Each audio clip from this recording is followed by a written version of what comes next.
एक बार सारे इमोशंस और फीलिंग्स अपनी अपनी बोट में बैठकर एक आइलैंड पर छुट्टी मनाने गए। जिस भावना की जैसी हस्ती थी वो उसी तरह से मज़े कर रही थी। गुस्सा दूसरों पर बिफर रहा था।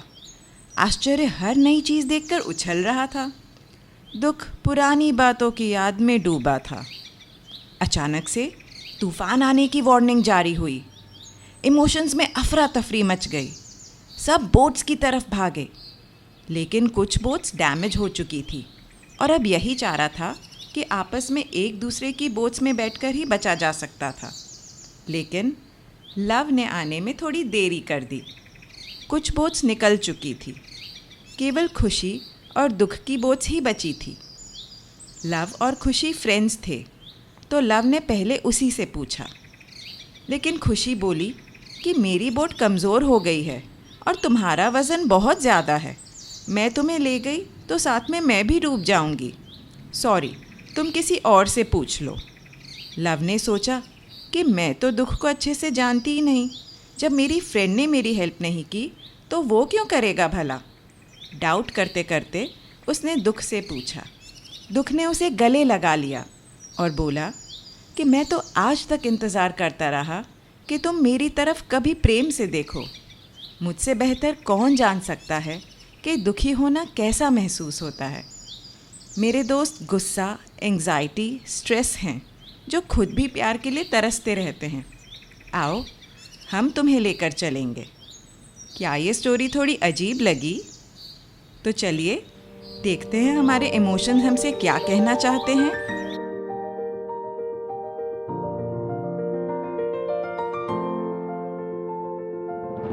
हेलो, नमस्ते।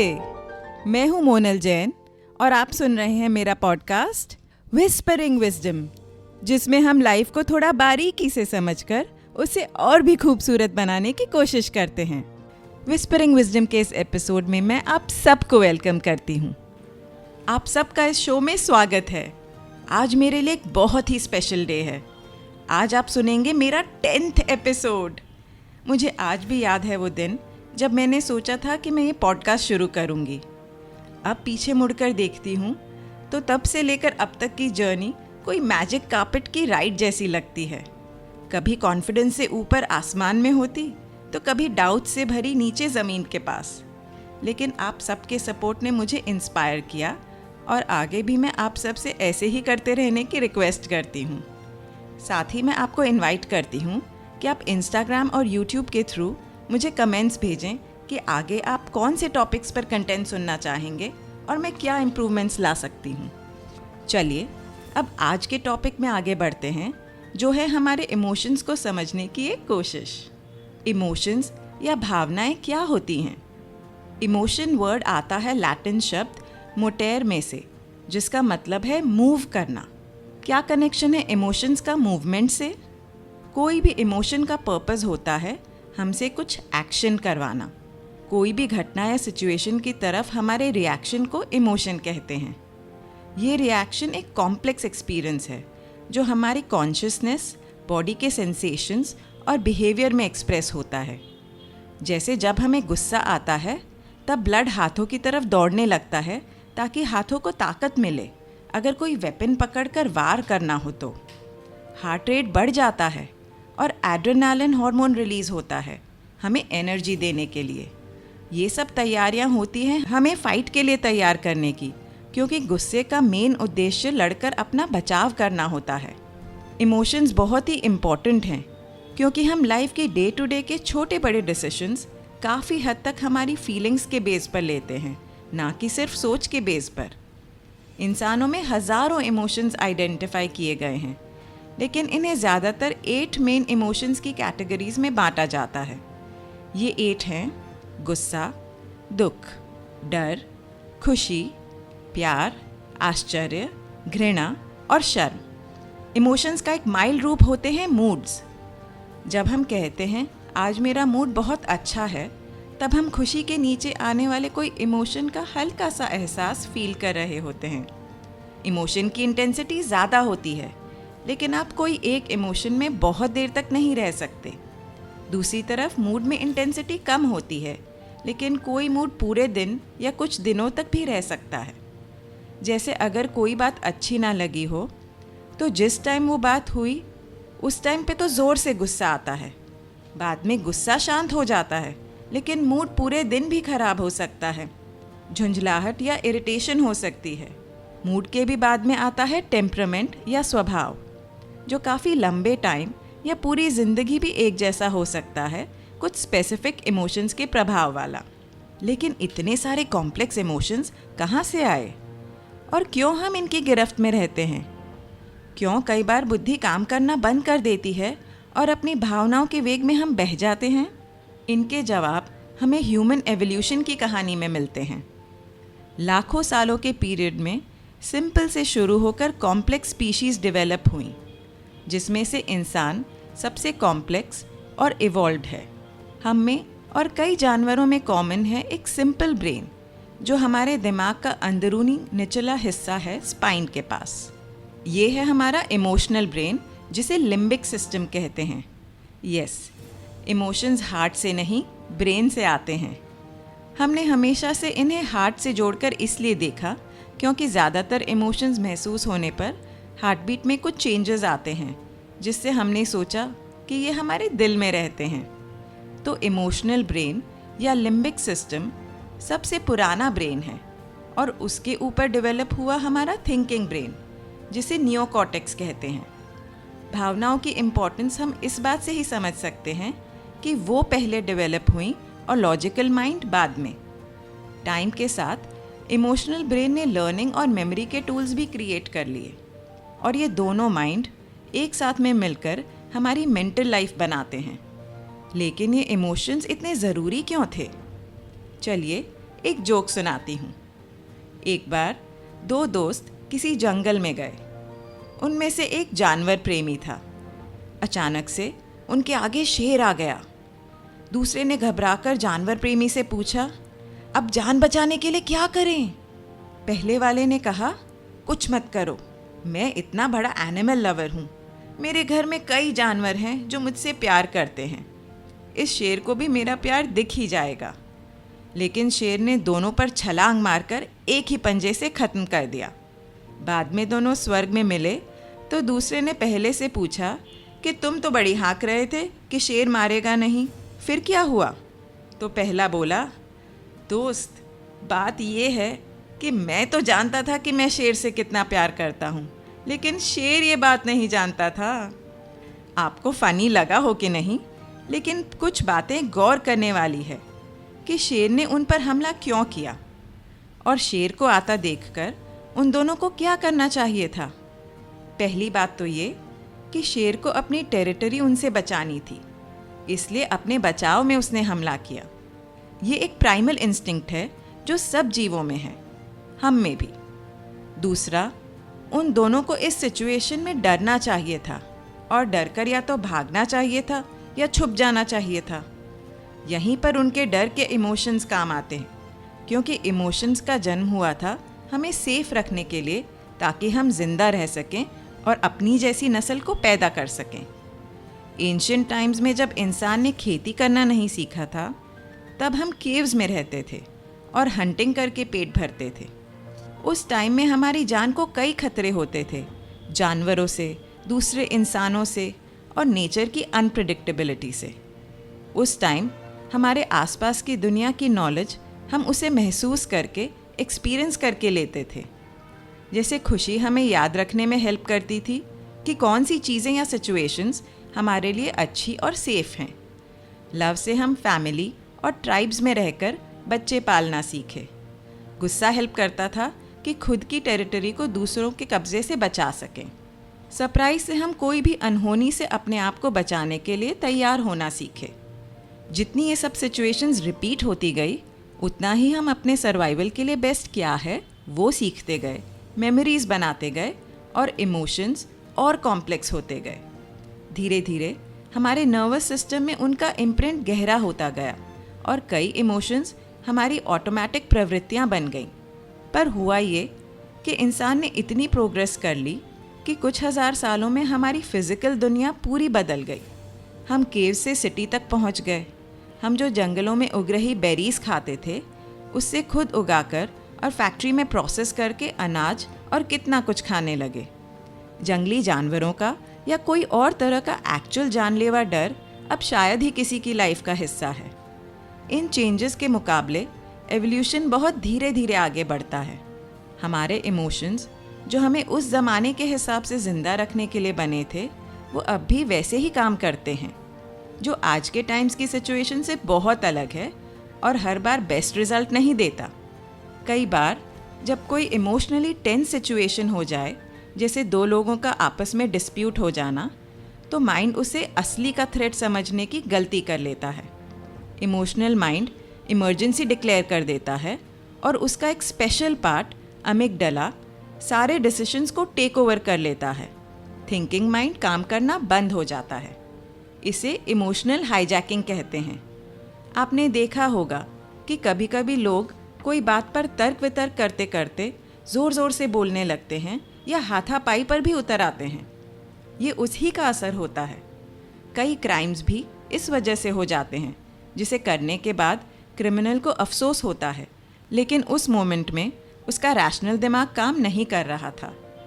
और इसलिए हमारे कई कल्चर्स ने इन्हीं भावनाओं पर लगाम देने के लिए क्या बिहेवियर सही और एक्सेप्टेबल है और क्या गलत, इसके रूल्स बनाए।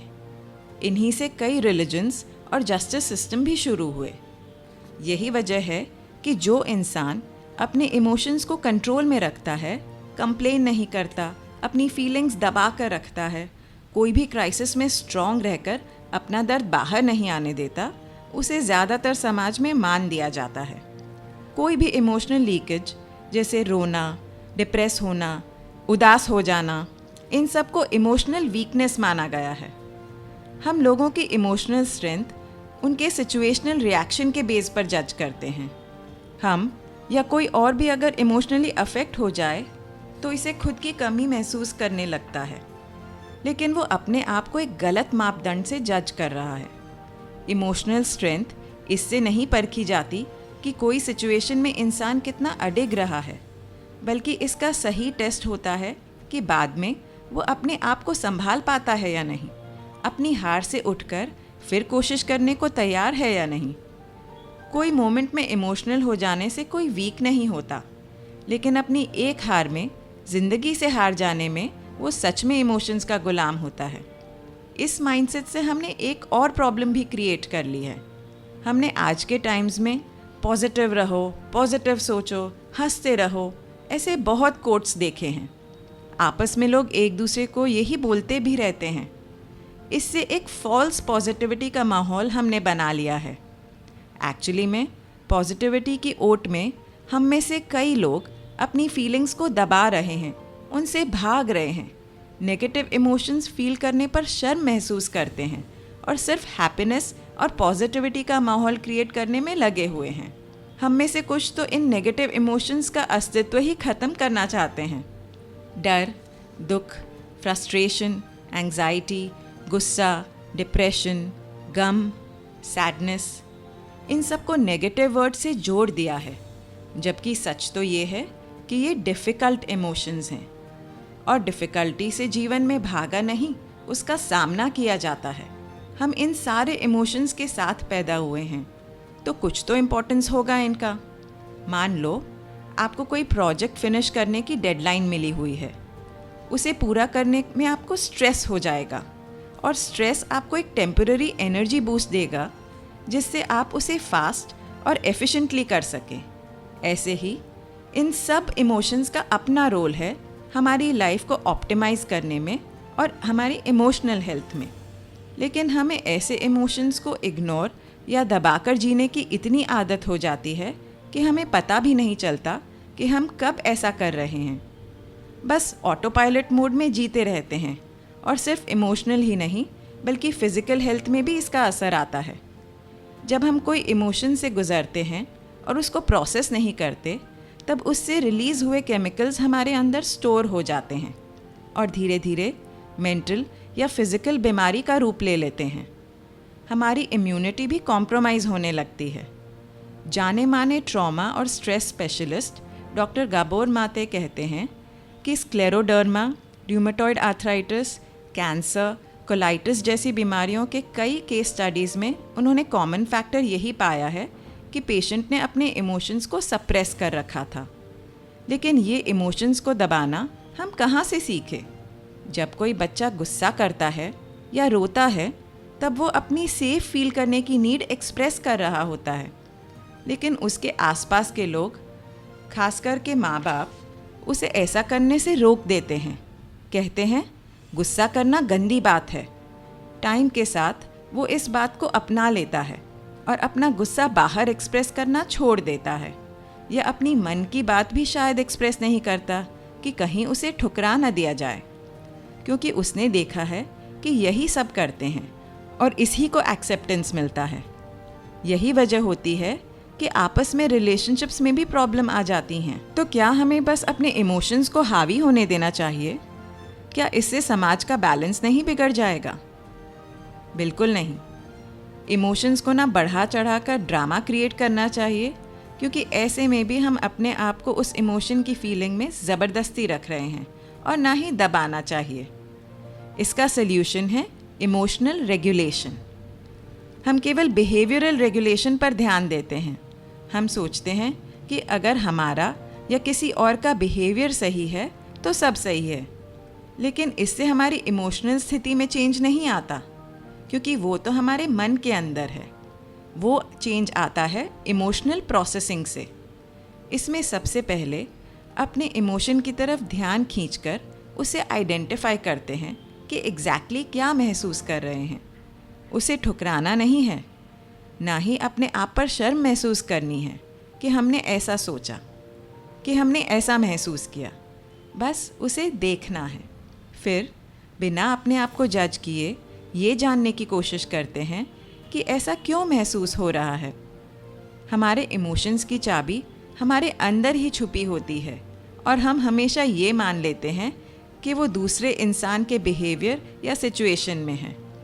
जब इमोशन हमें फील हो रहा है तो वो आया भी हमारे अंदर से ही है। फिर हम कुछ ऐसे हेल्दी सॉल्यूशंस को अपना सकते हैं जिससे उन इमोशंस को रिलीज़ किया जा सके। हमारे मन को जो शांत करे ऐसी कोई भी एक्टिविटी कर सकते हैं। इनके बारे में डिटेल में मैं एक आगे के एपिसोड में बात करूंगी। मेरे मन में ये विचार आता है कि ये सब आज तक हमें क्यों पता नहीं था। मुझे भी ज़्यादातर चीज़ें मेरी वेलनेस और लाइफ कोचिंग की जर्नी के थ्रू ही पता चली। उससे पहले मैं भी अपने इमोशंस एक्सप्रेस करने में बहुत कतराती थी। ये इसलिए कि हम सब जब स्कूल गए थे तब हमने थिंकिंग माइंड को डेवलप और मैनेज करना बखूबी सीखा। प्लानिंग, स्ट्रैटेजाइजिंग, क्वेश्चनिंग, सब कुछ सीखा। लेकिन क्या हम में से किसी ने इमोशनल माइंड के बारे में सीखा है? मैंने तो नहीं सीखा।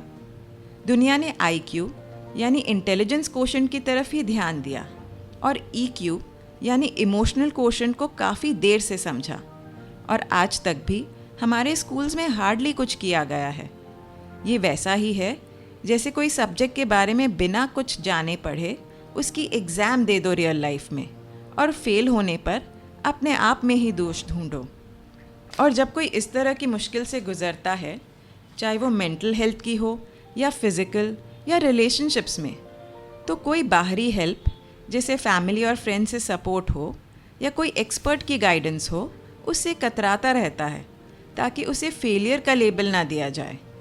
हम कितनी आसानी से दूसरों को और ख़ासकर अपने आप को जज कर लेते हैं उस चीज़ के लिए जो हमने कभी सीखी ही नहीं। और लास्ट में मेरा एक स्पिरिचुअलिटी का एंगल तो आए बिना नहीं रह सकता। आप सबको गौतम बुद्ध की लाइफ स्टोरी तो पता ही होगी। नहीं भी पता है तो उसका सार ये है कि वो एक बहुत बड़े राजा के बेटे थे। जब उनका जन्म हुआ तब ज्योतिषों ने ऐसी भविष्यवाणी की कि या तो वो एक महान राजा बनेंगे या एक सिद्ध पुरुष। ये सुनकर उनके पिता ने उन्हें हर मानवीय दुख से दूर रखा, ये सोचकर कि जब वो जीवन में पीड़ा नहीं देखेंगे तो उस ओर सोचेंगे ही नहीं और राजा बन जाएंगे। उन्हें ऐशो आराम और लग्जरीज की ज़िंदगी दी गई। लेकिन क्या हुआ? लाइफ बिना सारे इमोशंस के दिशाहीन होती है। जब वे अपनी इस शेल्टर्ड लाइफ से अचानक बाहर निकले और उनका सामना एक बूढ़े आदमी, बीमार आदमी और एक मुर्दे से हुआ, तब उनको इन डिफ़िकल्ट इमोशंस का परिचय हुआ। उन्होंने दुख दर्द, बीमारी, मृत्यु का गम ये सब देखा। इस एक हादसे ने उनकी पूरी सोच बदल दी और साथ में अनगिनत लोगों को अपनी ज़िंदगी को समझने का एक नया रास्ता दिखाया।